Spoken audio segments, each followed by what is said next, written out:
I'm Mike Uyak. I love to try new things, and I've had culinary adventures all around the world, as well as right at home. I've had really wonderful food, as well as some really horrible food. I'd like to share some of my adventures with you, and we'll see if I have what it takes to fix whatever goes wrong. This is Recipe Redemption.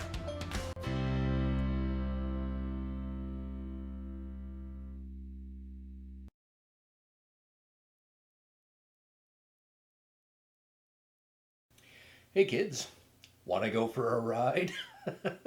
In this episode of Recipe Redemption, we're examining the culinary delights found in the pages of the Long Beach Press-Telegram newspaper. In February 1961, a full-page advertisement for breast-o chicken canned tuna, which weirds me out every time I read that. Breast-o chicken canned tuna featured winning recipes from subscribers, including a recipe submitted all the way from Pascagoula, Mississippi for Creamy Sea Loaf.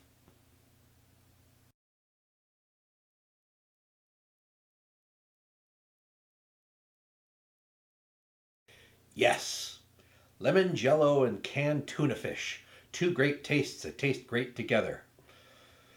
Or do they? One way to find out. I'm starting off by making the lemon Jello per the package directions. And yes, adding mayonnaise to it, like you do.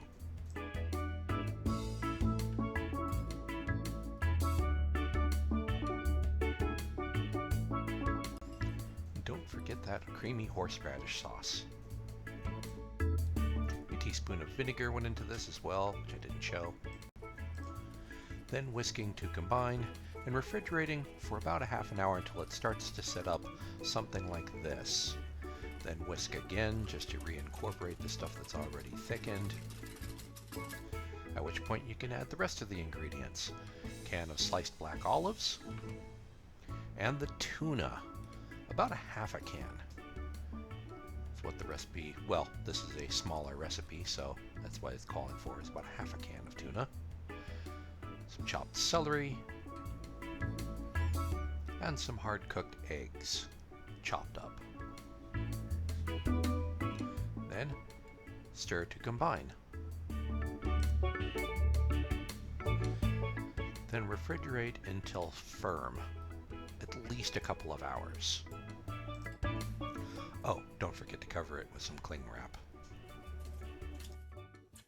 Now I could just dish myself a serving out of the bowl that the gelatin's set in, but it is called a Creamy Sea Loaf, which sort of suggests that it's supposed to be kind of sliced into. So I unmolded it. Doesn't that look scrumptious? Just scrum-diddly-umptious. Let me just pinch off some of this Creamy Sea Loaf. That doesn't sound right. Whatever, let's just give it a try.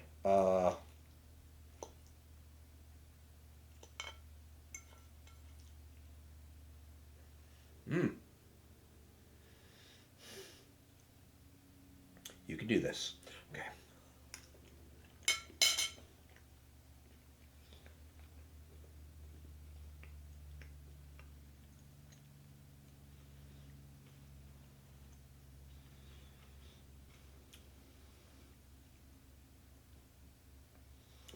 That's weird.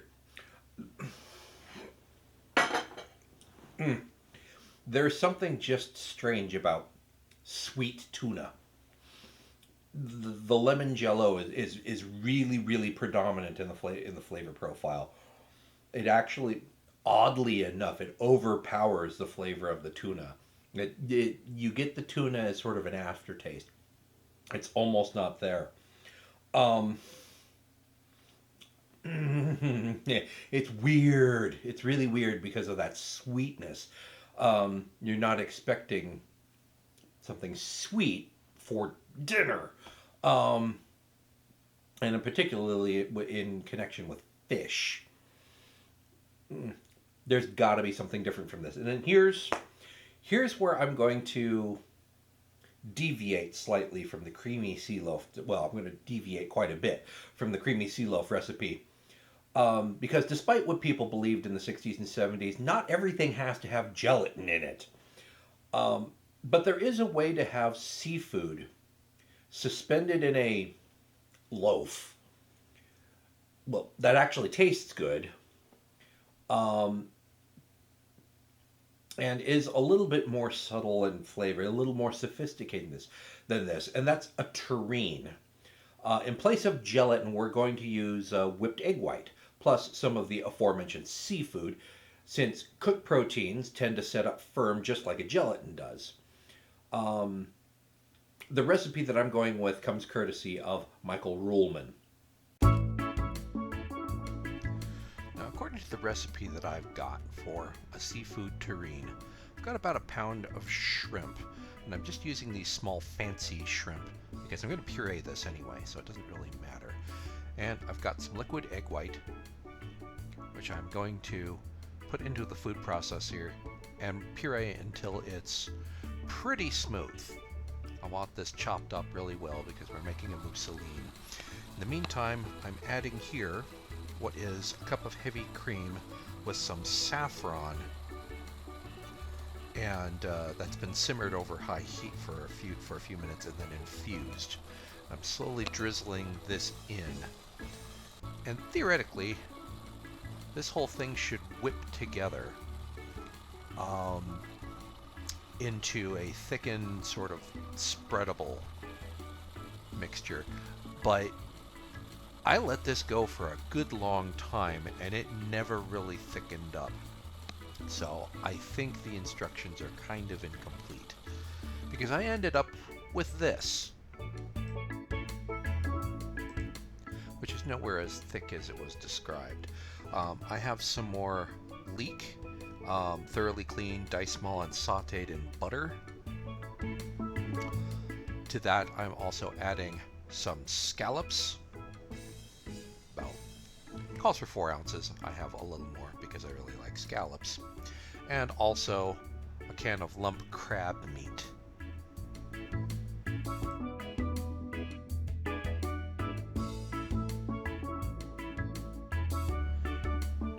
And about a teaspoon of minced chives.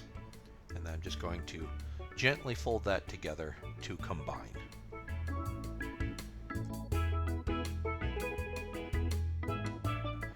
This mixture is going into a couple of ramekins that I've lined with plastic wrap. Now in this case it's going to be okay to cook with plastic wrap because this is going to be relatively low temperature. And I've just basically work that plastic wrap down into, so it lines the bottom. Yeah, I kind of have to work it down into the corners because of course it wants to stick. And I've placed it in a pan, and sorry this is shot from above so you can't actually see how deep these are, but I placed them in a pan so that I can fill the pan up to about 3/4 of the way up each of the ramekins with boiling water. This water bath is going to help maintain a nice low even temperature while they cook for about 40 minutes in a 300-degree oven. In the meantime, I'm going to make a mayonnaise with some salt and an egg yolk and what turns out to be way too much lemon juice. That was probably almost close to 1/4 cup of lemon juice. So when you're making a mayonnaise, the small amount of acid that you use to add flavor, it is just a flavor component. That 1 egg yolk will be enough to make mayonnaise with that much lemon juice and a little bit of cayenne pepper, just so you know who you're messing with. But I didn't really think about just how much lemon juice I was adding. So as I slowly drizzle in the vegetable oil that I'm using, I'm realizing fairly quickly, oh, and there's some chopped shallot for flavor, by the way. I'm very quickly realizing that this is going to make a whole butt-ton of mayonnaise, and I really don't need that much for this one dish. That was some garlic powder and onion powder, by the way, just to kind of amp up the flavor. So eventually I got to the point where I realized I'm going to have a gallon of mayonnaise here and this is going to be ridiculous. So I poured most of it off to use another day. It's actually pretty tasty. So anyway, keep adding oil while whisking until you get a fairly mayonnaise consistency. In the meantime, my terrine is done cooking and I let it cool for about 20 minutes before snipping the top of the plastic and inverting onto a plate. And be sure to remember to snip the plastic, otherwise you won't be able to peel it off like this. And as expected, the consistency is not quite right. It went in, it was a little too goopy, so it comes out. It's still a little too goopy. It didn't really set up as a gel, but anyway. Serve with a dollop of the mayonnaise and a little bit of garnish over some lettuce. And enjoy. Or not. This really needs to be rethought out, so let me tinker with the recipe. Let's start again. First, I'm pureeing some shrimp again. I'm using a smaller food processor, and just what happened to be cheap were these larger prawns than the fancy shrimp I used last time, but it's the same idea. I'm pureeing them in the food processor, adding some heavy cream, and in this case, some thyme, tarragon, parsley, and a little bit of curry powder, and it turned out a lot thicker. Now, I'm using 2 fresh egg whites. The first time I used, a carton of liquid egg white, and they didn't beat up. Also, it was mixed in with the shrimp and the cream. I think it never really formed a good foam. So I beat it to almost to stiff peaks and added a bit of cream of tartar, which is going to help stabilize the foam once it forms stiff peaks.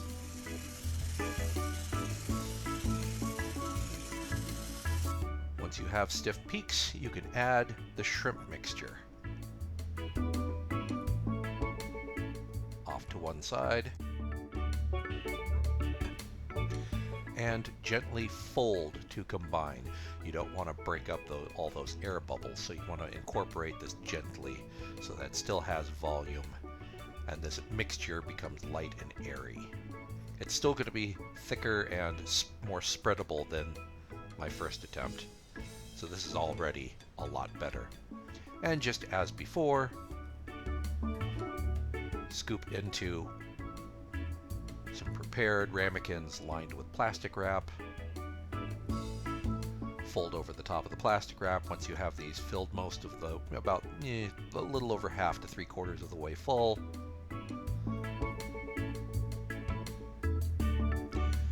Add boiling hot water to the pan in which they rest and place into a 300-degree oven for about 30 to 40 minutes, or until you have an internal temperature on these of about 165.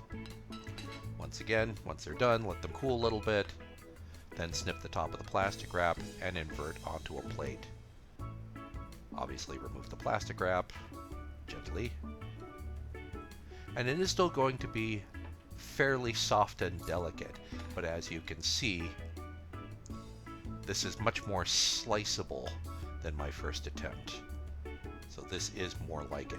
Once again, serve with the herbed mayonnaise on some lettuce with some garnish. Okay, still not perfect.